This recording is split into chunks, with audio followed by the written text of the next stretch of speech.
pose you a question, and that is, what is the future of the Democratic Party? In the Republican Party, we see many young political influencers and elected officials ranging in a variety of different careers and aspects in our party. We have Wyatt Gable here in North Carolina, the youngest congressperson ever elected to our General Assembly. And then we've got Brian Holohan, 19-year-old political influencer, and he's working with Turning Point now, and he has a podcast. He's done a lot of things. He's written a book that I've talked about in many different episodes. We have Charlie Kirk, who was, the leader, honestly, of the young conservative movement. He was the reason that the youth came out and voted, that Gen Z came out and voted for Donald Trump and for the Republicans in 2024. And even today, he still stands as this really icon of the youth being politically involved, Gen Z being politically involved, potentially seeing Gen Alpha being politically involved as they come of age. And then another example is Brett Cooper, only 24, but a political commentator and influencer on YouTube and former Daily Wire contributor. So the list goes on and on for Republicans of young people that are getting involved, speaking out. You've got CJ Pearson and even Candace Owens, who's still reasonably young, maybe older for my generation, but younger for a lot of other generations, Gen X and boomers. So where do we see this type of activity on the left? Because personally, I haven't seen a lot of people outside of AOC. There's really not this young movement. I mean, Joe Biden served in public office for nearly 50 years. Bernie Sanders is coming up on 20 years, and it doesn't look like he's going anywhere anytime soon. Chuck Schumer's still going strong after 44 years, and Nancy Pelosi has been in her spot for about 38 years and just announced her retirement as of today when I'm recording this episode. So where is their party going, and what is their plan to make their party competitive with the Republican Party in the wake of MAGA and in the wake of the waves that we've seen Trump making and these other influencers and political commentators that I've talked about in the wake of their coming to the party and being involved and becoming popular and famous across the nation? Enter Cat Chakrabarti, and I apologize if I mispronounced that. I am trying to figure out how to pronounce it completely correct. But Cat is actually, he was trying to primary Nancy Pelosi for her seat in the 2026 midterms, and then as of today, he is obviously the only other person that has filed for election in her San Francisco district. Now, that's not to say that other people won't primary him, but he has launched his campaign. He has a mission, a vision. He is going at it, and he is ready to be one of the new leaders of what he claims is a rebranding of the Democratic Party. So a little bit of context about Cat. He helped in the Sanders campaign in 2016 and then went on to help AOC in her successful bid for Congress. And then after that, he served as her chief of staff and ended up going head-to-head with many of the Democratic Party's established leaders. So actually, one of the people he went head-to-head with was Pelosi herself. And if you look at his website, his campaign website, he has quite a lot to say about Nancy Pelosi, and very little of it is good or positive. He and Pelosi did not really see eye to eye on what the future of the Democratic Party should be. And then he also went and just had extreme controversy during his time in Washington as AOC's chief of staff. He made waves, not necessarily in a positive way, and kind of went head to head with many of the established members of the Democratic Party. Like I said, many of the people that when we think about the Democratic Party, we think of the party as, supporting the climate, the working class, things like that, supporting democracy, all the things, civil rights, all the things that the Democratic Party has naturally stood for.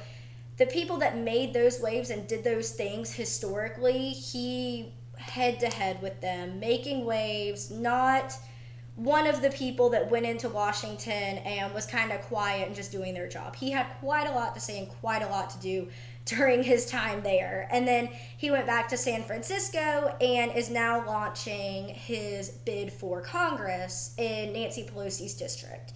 So kind of what's his vision. Let's talk about what he stands for, what he wants to see. You know, is he moderate, left, radical? Really, where does he stand? Well, one of the first things that he wants to do is find 400, quote, insurgents, those are his words, to run for the 400 and I believe 37, 436 spots in Congress at a national level. So he wants to find these 400 radical, idealistic, non-establishment individuals to run for every single seat between 2026 and 2028 and just take in an entire new wave of however many they can get into the establishment and shake everything up. And he wants them to have a unified plan. So this is not just 400 people that are randomly selected, randomly elected, and like they're hoping that they'll do something. This is 400 people under a unified plan, a unified agenda, a unified set of modules, and they are going to go in there with one task and one task only. And in a Politico article, Psycat is actually quoted saying, when we go in, we will have to be able to know what our plan is. The article goes on to say, the first term on Capitol Hill, he added, is going to be, quote, completely crazy. So Psycat's mission is to take however many of these 400, 436, whatever the final number will be. He's still working on this process. But take as many of those people as can get elected under this unified plan and completely just disrupt Congress, disrupt the legislative process, disrupt everything establishment that we have come to understand under the Democratic Party's brand. So he has been cited saying that he wants to rebrand the party, that the party is old, that it is no longer helping the youth, helping the working class, helping Americans as we stand today. So it'll be really interesting to see what this shakeup looks like and what his goal is. I mean, obviously, as we stand today, we are still in the middle of the government shutdown. And I would say that Congress has been pretty disrupted. I mean, we haven't really felt anything from the shutdown. Personally, I've been blessed enough not to feel anything from the shutdown. But Congress has been pretty disrupted recently, and I mean, it's the fault of the Democrats for not passing the budget that the Republicans are vying for, but it's definitely been disrupted. But aside from that, another one of Psycat's main visions and kind of his rhetoric is it's really just dripping with Trump derangement syndrome. I don't like to say that, and I don't like to go there very often, but please go look at his campaign website, because he quite frankly does not have very many ideas in and of himself that are his own. When he goes to discuss why he's running, what his mission, his vision, his values are, what the American people need, he quotes authoritarian MAGA and wanting to hold them responsible for, I guess, whatever he deems has been the great injustice from authoritarian MAGA. I kind of going back to No Kings, I don't see where we live in an authoritarian state. We have the right to protest, right to free speech, right to everything that we've had a right to do before. But according to him, authoritarian MAGA needs to be held responsible, as well as up-and-coming oligarchs, which there I'm assuming he's talking about Elon and Tim Cook and probably the 37 individuals that have been donating to the East Wing renovation of the White House. Those people also need to be held accountable according to Psycat.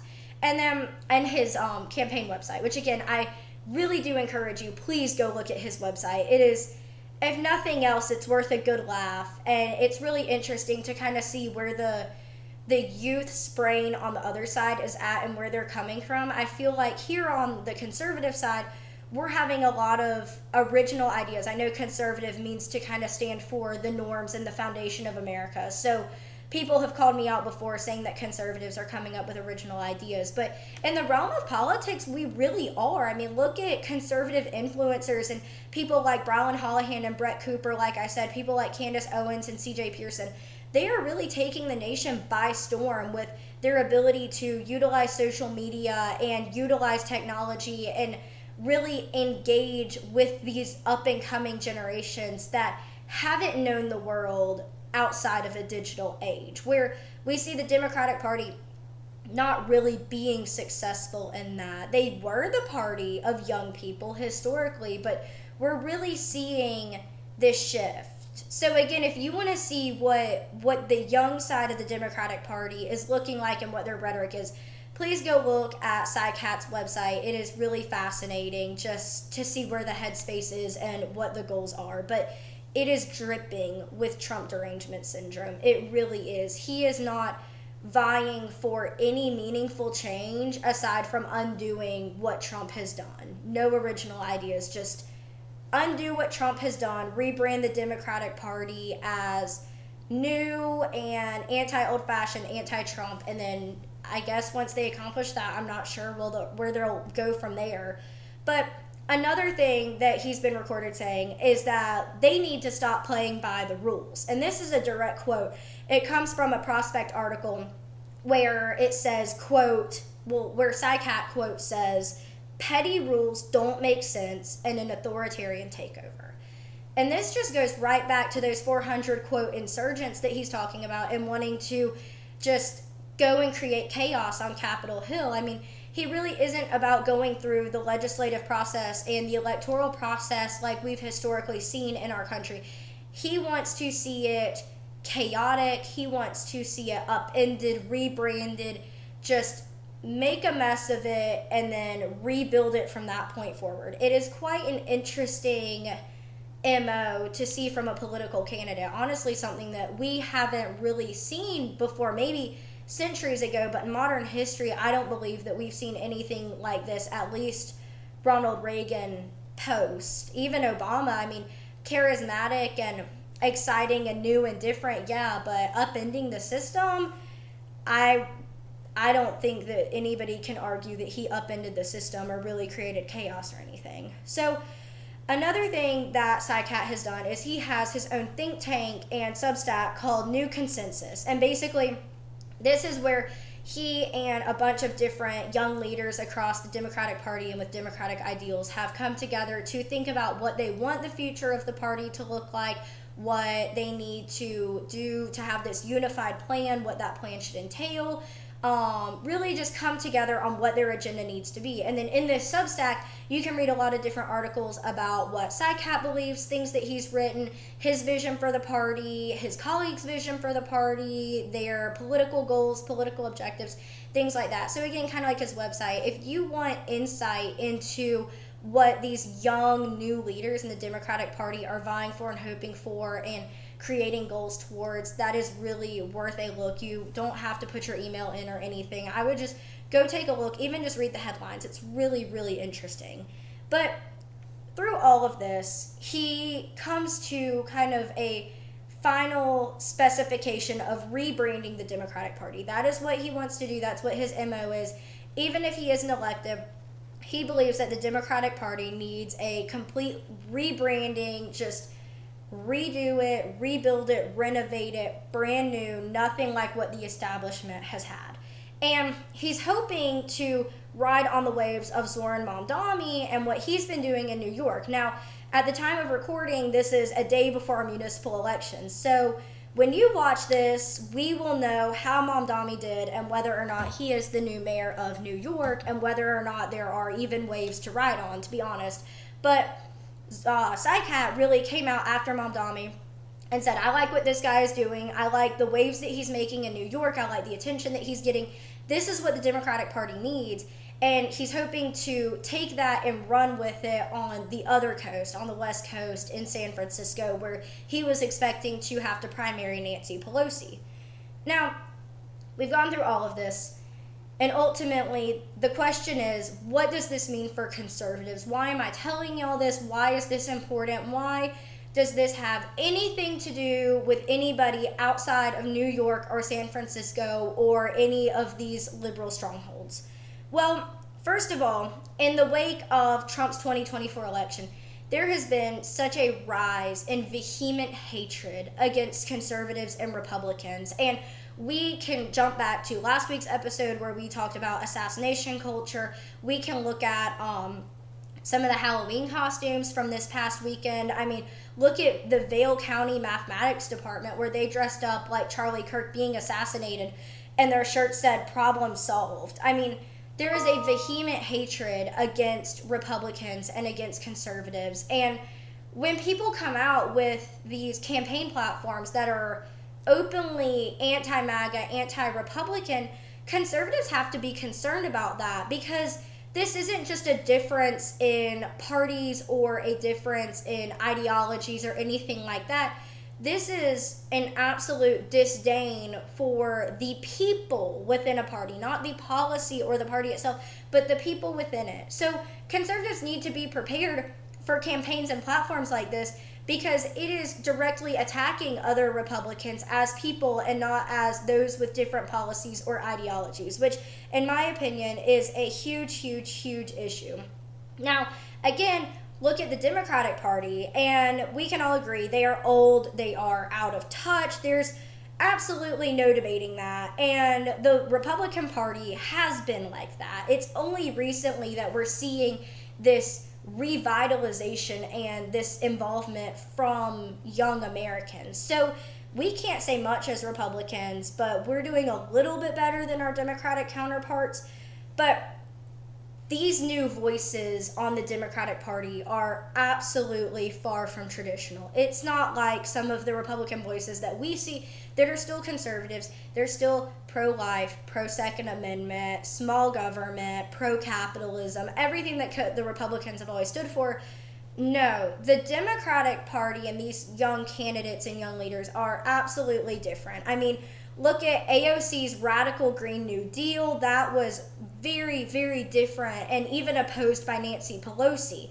And then look at Mamdani. I mean, he is hoping for city-run grocery stores that are free for people to use, rent freezing, taxing of the 1%, and specifically the 1% that are predominantly white. And then we've got Psycat saying that he wants to nationalize Amazon Web Services and just wants to completely upend and rebrand the Democratic Party as we know it to something that aligns more with AOC and Mamdani. Is that really what we want as Americans? I mean, we can all agree that the Democratic Party needs revitalization and new blood, but upending it into almost a socialist stronghold, I don't think is what most Americans want. And I definitely don't think that's what the majority of Democrats want. I think that that's a very niche group of people that align with those values and with those policies. And even for those of you that are local to Wilmington, I mean, do any of y'all really align with some of the people that are running for city council, and by the time you see this may have won city council? Some of the people that have very liberal, far left-leaning, almost socialist policies for our downtown, because that's not what most Democrats align with, and it's definitely not what Republicans align with, and overall it's not something that Americans really want to see. And also consider how Psycat wants these 400 insurgents. I mean, is that really what Congress stands for? Is that what we want to see our political system become, is chaos? Because when there's chaos, things don't get done.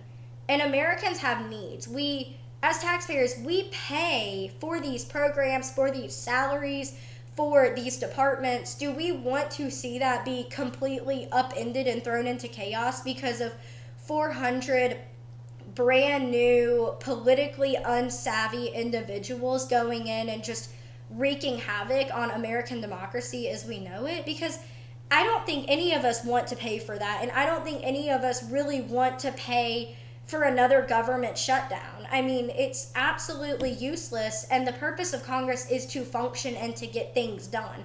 If we have however many, because obviously 400 won't get elected, I mean, that's not going to happen, but however many we have, if we have a halting of congressional function, what does that mean during a time of war? What does that mean during an economic recession or depression? What does that mean for times of crisis when Congress needs to know what they do, know what their form is, know what their function is, and get stuff done? Because this will not be successful for our country. It just won't. Even if it rebrands a political party, as a country, we will be hurt by this in the long run. So basically, America stands at a crossroads. We are looking at radical left-wing authoritarians. These are not Democrats anymore. People like Mamdani and Psycat and AOC and Ilhan Omar. they are not just regular Democrats. They are promoting the dismantling of the system that we have seen. They claim to promote democracy, but people like this are really promoting the loss of American ideals and the foundations of our Constitution, to be quite frank. And then we have Republicans who are vying to save America, to protect America, to bring back the Ronald Reagan era of values, of small government, of pro-capitalism, of feeling that you can let your kids out and tell them not to come back until the lights come on outside, and knowing that they're safe. That is what Americans want today. That's what Republicans want today. But that's not what this new rebranding of the Democratic Party is. It is something different, something that we probably haven't seen since the 60s and the civil rights movement. And that was a positive thing. We needed the civil rights movement. We needed African Americans and minorities to have rights, for women to have rights. That was important. Well, women was the 1920s, but this is something different. This is socialism coming to America, and this is the small and incremental dismantling of the American system of politics as we know it. Rebranding the Democratic Party is code for casually pushing socialist ideals that destroy the inherent benefits of capitalism and hard work. Just like these free grocery stores that Mom Dami wants, it disincentivizes hard work and it burdens taxpayers even more than we are already burdened. Republicans have a huge opponent rising in the wake of Kamala and Joe Biden's loss. We really do. And it's just this idea that after they lost, and because of how many people just viscerally hate Trump, these new ideals, they want something different. They want a change. And the people that are willing to provide that change are Democratic socialists. They really are. It's not young people like C.J. Pearson and Brian Holohan wanting to promote this change. It is very radical left-wing authoritarians that are wanting to provide this change. And people are going to not understand that, and they're going to be pulled into what they're offering, pulled into the idea of rebranding and upending the establishment and all these really trendy words and ideas. And it's not going to go well. It's really not. It's not what the American people are going to end up wanting to see. And it's going to harm America in the end. This new group of Democrats that is challenging the establishment is, quite frankly, they don't want to play by the rules, and they have a loathing of our Constitution and the ideals of our founding fathers as we know it. Things like the nuclear family, the Second Amendment, your freedom of speech, all of it is potentially going to be lost by this new group of radical Democrats that wish to rebrand the party. And back going all the way to San Francisco, there are a couple of people that might end up primarying Psychot now that Nancy Pelosi has dropped out. One of them is State Senator Scott Weiner. He's been rumored to just be waiting for Nancy Pelosi to retire, for him to throw his hat in the ring and go out for her position, her spot in the House of Reps. And then also Pelosi's own daughter, Christine, has also mentioned that she may want to run for her mom's spot and go into the family business of politics. So Psycat could be facing some opposition. And what this really means is that the winner of that primary next year in 2026 is going to dictate the future of the party, of the Democratic Party. In San Francisco, very blue, liberal stronghold, we all know it, but there are a lot of young people there. And the winner of that primary is going to set the stage for the rest of 2026 and then 2028 as a whole. It's going to set the stage for who their presidential nominee is going to be, who other candidates in 28 are going to be. It's really going to foundationalize what the party as a whole and what the young Democratic voters as a whole are looking for from their party, are looking for from their candidates, and are looking for from the policies that these candidates are going to be displaying and trying to get out in order to get elected. So really the question is it going to be a traditional Democratic Party promoting, stopping climate change, promoting the working class, promoting welfare programs, and just still wanting to have a constitutional republic like we do? Is that going to be what the Democratic Party is? Or is it going to be this new radical, progressive, just pushing for socialist welfare programs that can easily be taken advantage of and that cost taxpayers way more than they're used to. Just these astronomically high percentages of their monthly income. What will the Democratic Party choose to be? And we will have to wait until 2026 to see that, and we will have to wait to see the outcome of Mamdani's election when this gets published on Wednesday, and wait to see the outcome of SciCat's primary bid in 2026. But in the Politico article, the interviewer said to SciCat at the end, with his tech background, SciCat, I cannot say his last name, so we're going to go with SciCat. That's not the direct quote. But SciCat wants to, quote, move fast and break things. And this is what the interviewer said to SciCat. And in response, he laughed but did not protest. So is that what we want to see as Americans and as Republicans in our national political stage? Do we want to see people going in and testing things and breaking things like what's normal in Silicon Valley to see what works and what doesn't? Because that's not stable. And in a national stage where globalization has flattened the earth at an economic degree and a business degree, every single country is looking at us. Every single country has been looking at us for decades now. And we do not need elected officials playing in Congress to see what they can get away with and what works and what doesn't. It will be a national embarrassment, and it will reap insane economic consequences on the United States, as well as potentially dangerous foreign conflicts. It is not the time nor the place to be playing around in the walls of Congress to see what works and what doesn't, and whether or not this Democratic Party rebrand will work or not.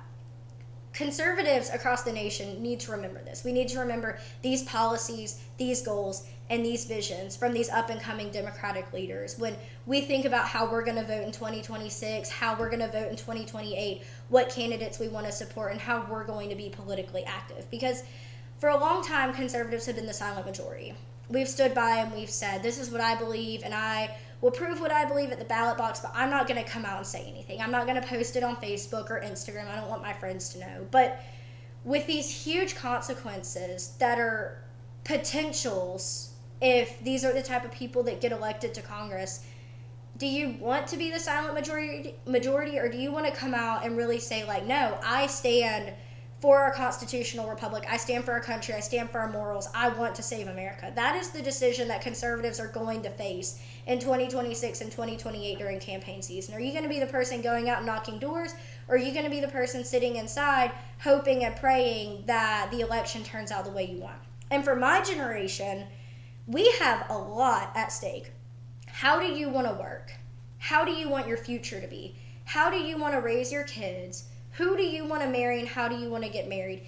These are all very important questions that you're going to have to ask when you go to the ballot box and when you decide if you're going to get involved in your local college Republicans chapter or another conservative group on campus, or if you want to be involved with the GOP and go out for a leadership position or door knock or volunteer or do any of those things. Because your ability to pay for a nice fancy wedding, to go on a fancy honeymoon, to raise a child, to have a good job, to own a house one day, all of that will be on the line if these are the types of people that the Democratic Party wants to rebrand with. And it's going to be up to you. It's going to be up to Gen Z, and eventually it's going to be up to Gen Alpha to stand up and say, I'm going to be the ones to save America. I'm going to be the one to bring back 1980s, small government, conservative capitalism, family values, nuclear family. That's going to be us, guys.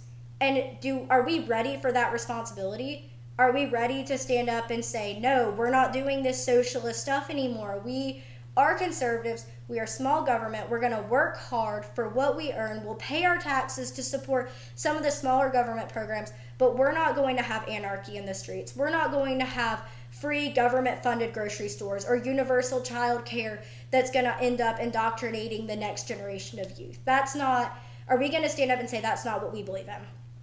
The fate of America rests on us, guys, on us conservative youth, and it's up to us to protect our country from the rise of these left-wing authoritarians, these people that have celebrated Charlie Kirk's death and these people that loathe Trump and loathe anyone who voted for him. It's up to us, and we are going to be the ones who either save America or let her fall. Thank you so much for joining me on this week's episode of the Reagan Faulkner Show. If you enjoyed this week's content, be sure to like, subscribe, and share wherever you're able. Come back next week for more hot takes and cultural discussions about the United States and where we're going in the future, where we've been in the past. Remember to follow us on socials at The Reagan Faulkner Show and at The Wilmington Standard. We're on TikTok, Facebook, X, Instagram, anywhere you can think of, we'll be there. See y'all next week.